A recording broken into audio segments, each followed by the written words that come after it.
দেবাদ্রিতা আর রাহুলের সম্পর্ক নিয়েই প্রথম মুখ খুললেন দেবাদ্রিতার বাবা। আপনাদের সবাইকে স্বাগত সিনে গসিপে।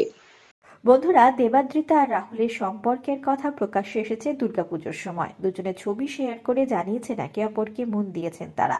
সিরিয়াল পাড়ার পরিচিত মুখ দেবাদ্রিতা বাসু। তার বাবা সঞ্জয় বাসুকেও অনেকে চেনে, বেশ কিছু সিরিয়ালে দেখা গিয়েছে তাকে অভিনয় করতে।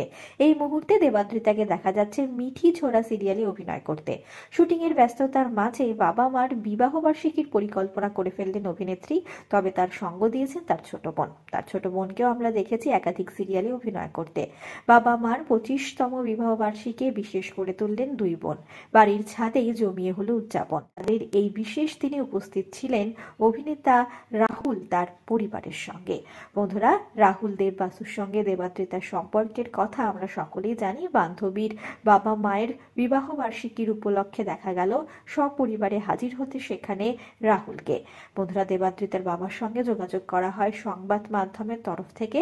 সেখানেই তিনি জানিয়েছেন, মেয়ে দুটো আমার বড় হয়ে গেল। 30 বছরের বিবাহবার্ষিকীতে এটাই উপলব্ধি করলাম, ওরাও দায়িত্ব নিতে শিখে গিয়েছে। ঘনিষ্ঠ কয়েকজনকে নিয়ে অনুষ্ঠান করেছি আমরা। বাড়ির ছাদে আয়োজন হয়েছিল, রাহুল এসেছিল ওর বাবা মাকে নিয়ে। খুব ভালো রাহুল। আর দেবাদ্রিতাকে দেখে অনেক বড় মনে হলেও আসলে ওর বয়সটা তো কম। রাহুলের মতো মানুষ ওর জীবনের প্রয়োজন ছিল। পরিণত মনের মানুষ, দায়িত্ব নিতে পারবে বলে মনে হয়।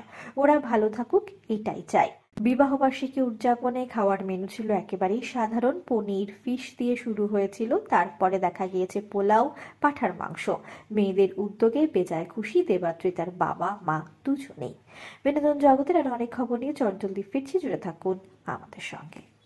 আমরা হলাম সিনে গসিপ, জুড়ে থাকুন আমাদের সঙ্গে।